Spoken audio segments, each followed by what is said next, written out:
Hola, hola, bienvenidos a este segundo episodio de su podcast Amigos Microbianos. En esta oportunidad hablaremos sobre tapetes microbianos. Yo soy Ruth Quispe, magíster en Biología Molecular y PhD Candidate en el programa de Ecología y Biología Evolutiva de la Universidad de Colorado Boulder. Para hablar de tapetes microbianos tenemos que viajar un poco al pasado de la Tierra. Así que imaginémonos que estamos en una máquina del tiempo. Vamos a saltar etapas geológicas. La primera, la actual, donde están los mamíferos, los humanos evolucionados, la época de los celulares. Ahora vamos a dar un salto más atrás, a la época de los dinosaurios. Seguimos retrocediendo y ahora nos encontramos en la época de los animales y las plantas primitivas, todas acuáticas, o la mayoría. Finalmente, damos el salto más grande y llegamos a la época geológica más antigua, la del Precámbrico.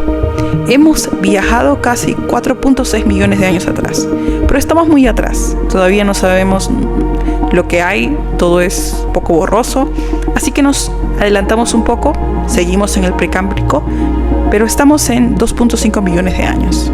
¿Y qué encontramos? Ojo, todos tenemos un casco y un tanque de oxígeno porque sin ello no podríamos respirar aquí. Este ambiente parece extraterrestre. Es una atmósfera media rojiza, naranja, llena de metano, dióxido de carbono, vapor de agua, nitrógeno gaseoso. Pero no tenemos oxígeno.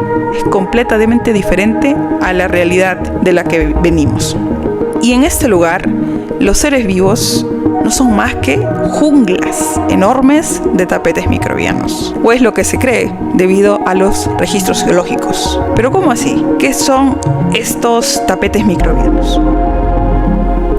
Los tapetes microbianos son comunidades de microorganismos que se han ido acumulando a través del tiempo, hasta formar unas especies de torres. Y de hecho, si echamos un vistazo desde la parte superior, lo que estamos viendo es una gran extensión de alfombras o tapetes, de ahí su nombre. Esta acumulación va a formar una estratificación, es decir, van a crear zonas o estratos especializados de manera vertical. Como no tenemos un secuenciador de ADN en las manos, no podemos saber quiénes son los microorganismos que componen estos tapetes. Sin embargo, podrían tratarse de arqueas y bacterias primitivas. Lo único que sí podemos distinguir con facilidad son los diferentes estratos de los que hablamos, ya que presentan colores como verde, rojizo, marrón en sus diferentes capas. Regresaremos a la época actual para entender mejor lo que pasó. De hecho, iremos a buscar las huellas que estos tapetes dejarán en el futuro, nuestro presente, los estromatolitos. Muy bien, ahora que regresamos a la actualidad, veamos, ¿qué son los estromatolitos? Son estructuras de rocas sedimentarias, es decir, rocas que se han formado por acumulación pasiva y lenta de sedimentos, pero que han sido construidas por microorganismos. Estos han sido encontrados principalmente en Australia, hay algunos reportes en México y otros en zonas de Latinoamérica, específicamente en los Andes. Pero la búsqueda de estos fósiles, porque esos son fósiles microbianos, en otros ambientes continúa. Es muy importante encontrar más de estos porque así vamos a poder estudiar las microestructuras, estructuras creadas por los microorganismos, que son diferentes, al menos en los reportes que ya se conocen. Y estas microestructuras nos pueden dar un alcance de qué organismos fueron quienes lo formaron. No se tiene ADN porque pues son fósiles, entonces no se puede recuperar las células y por lo tanto no podemos saber quiénes son. Pero por las microestructuras, hasta el día de hoy se cree que fueron cianobacterias filamentosas. Estos fósiles datan de 3.4 millones de años, hay algunos de 3.2 millones y hay algunos de 2.8 millones. Para saber esta edad que estamos mencionando, en realidad se utilizan técnicas geológicas como datación radiométrica de uranio y plomo.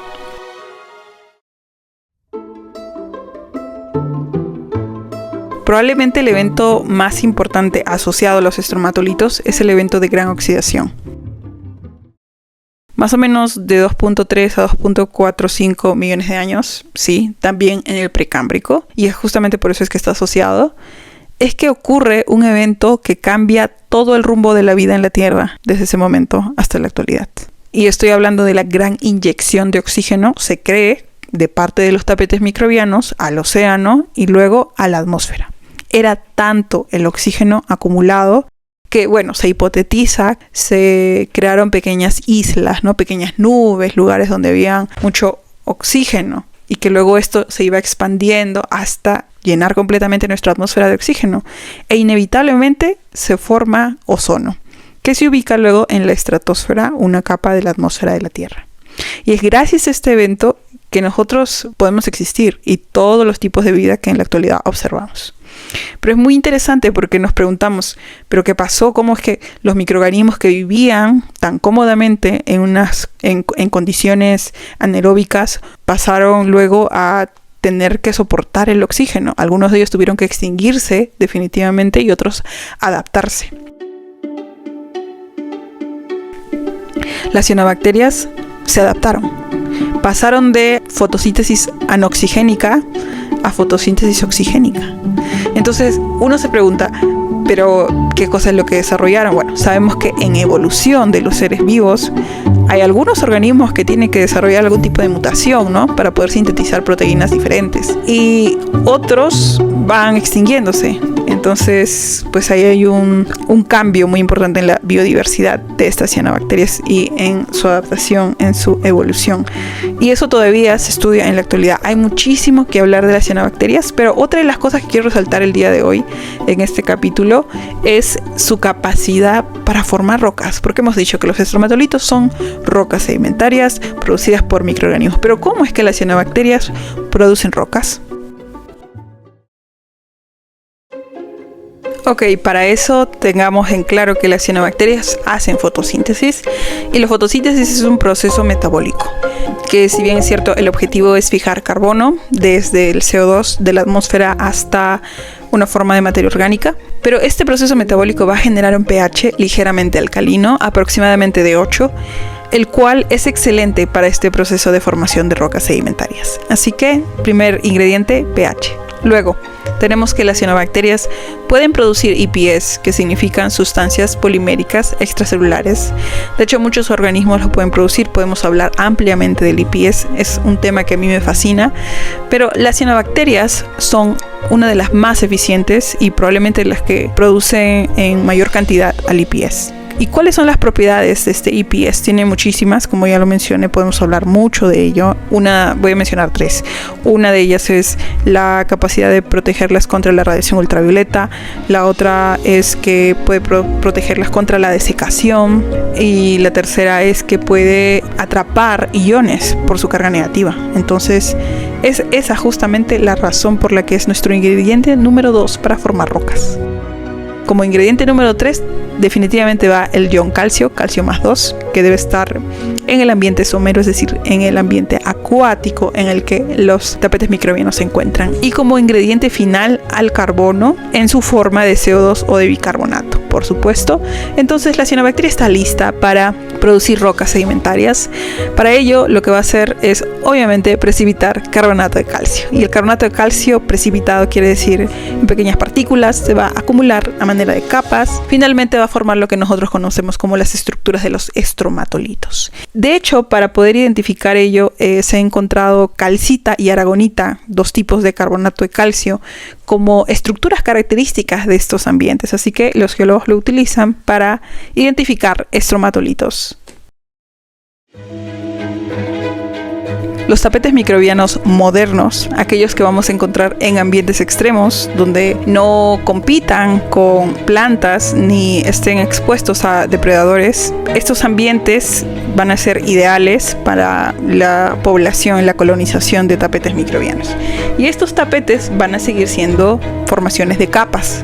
Y de hecho estas capas van a generar gradientes. Gradientes quiere decir, a través de las diferentes capas van a haber diferentes concentraciones de nutrientes. Pueden subir o bajar, dependiendo de dónde se originen o de dónde estén más expuestos.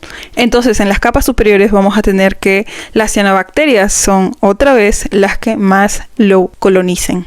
Justamente porque ahí van a encontrar un mejor ambiente para hacer fotosíntesis, van a tener la luz solar más al alcance, el oxígeno también, y van a hacer entonces fotosíntesis oxigénica. Esta fotosíntesis oxigénica lo que va a generar es la producción de materia orgánica. Entonces, esta materia orgánica va a estar disponible para los microorganismos de la segunda capa.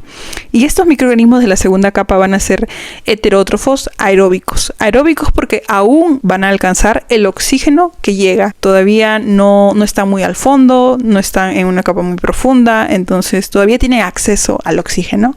Pero son heterótrofos porque van a utilizar la materia orgánica generada por las cianobacterias. Después, en la tercera capa, lo que vamos a observar son microorganismos fotosintéticos, pero anóxicos, es decir, aquellos que no van a utilizar oxígeno. De hecho, a estos microorganismos se les conoce como bacterias verdes púrpuras. Y lo que hacen ellas es utilizar azufre en lugar de agua, compuestos reducidos de azufre, como donadores de electrones. Entonces hacen fotosíntesis y debajo de ellas se va a encontrar, digamos, en una cuarta capa a las bacterias reductoras de sulfatos. Y lo que hacen estas bacterias reductoras de sulfato en condiciones anaeróbicas es liberar sulfuro. Y el sulfuro lo que hace es, pues, irse a las capas superiores. Entonces se va a chocar en la tercera capa con las anóxicas fotosintéticas. Y estas, como ya lo habíamos dicho, van a usar estos compuestos en lugar de agua. Entonces participan en todo un ciclo de carbono, como lo hemos visto primero con las cianobacterias y los heterótrofos, y luego con el ciclo del azufre. Ahora bien, este tipo de comunidades microbianas van a ir cambiando dependiendo de las condiciones en las que los tapetes microbianos se encuentren. Ya hemos visto que el pH es muy importante, también la composición geológica, por supuesto otros factores abióticos que van a generar los gradientes que finalmente ocasionan que haya zonificación o estratos biológicos. Y, ¿por qué no?, alguna interacción con otros seres vivos que no necesariamente compitan por los recursos que tienen, sino que puedan favorecerlos. Quién sabe, todo depende de los nuevos descubrimientos y las nuevas caracterizaciones.